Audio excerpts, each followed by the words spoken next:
A lot of people have had to sort of change the way they work. It's actually made for a much tighter team, sort of art and design sort of being as one, opposed to design going away, doing their thing, art going away and doing their thing, and then sort of clashing in the middle.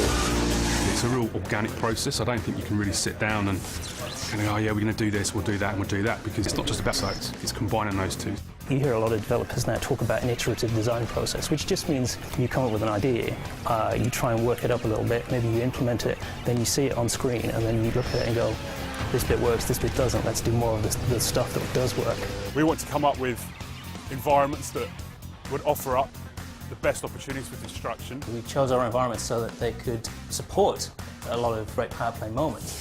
Sometimes it's the big set-piece moments where you think, these are going to be the great things that people remember. We've got to make sure that we fit stuff around them. In the airport track, we've got the cargo plane that crash lands, and we've got radar dishes and control towers. There's some real, iconic moments there that when people see them, they go away talking about it, and that's exactly the kind of thing we want to do. And also at the same time trying to think about what will make good racing tracks, because we've also got to have that element nailed as well.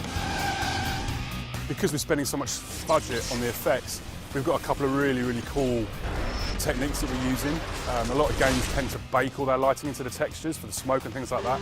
But all our particles are actually being dynamically lit. In addition to that, we've got volumetric smoke in the game. Players' car and their AI cars can actually move out of the way, which is a really, really cool looking effect. But it's also really good from a gameplay perspective, because you can fill a whole warehouse or tunnel with smoke. The player can't see where they're going, but if the AI cars are in front of them, they can part it out of the way, and suddenly you've got a whole new dynamic going on.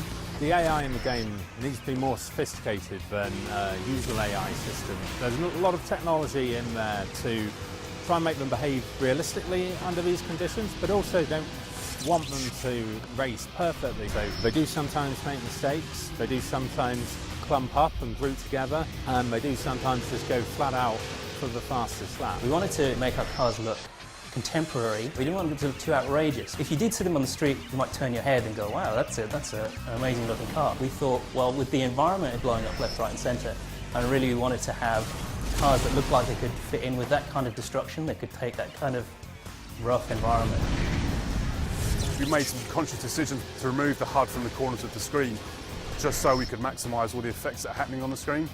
I think traditional racing games tend to have something in every corner, but we wanted to try and simplify that and minimise it so the player gets to see all the effects that are going on the screen, all the smoke, all the VFX, everything like that. Racing game is a rhythmic thing rather than a spectacular thing. We try and take that rhythmic, combine it with a spectacular and really produce something special.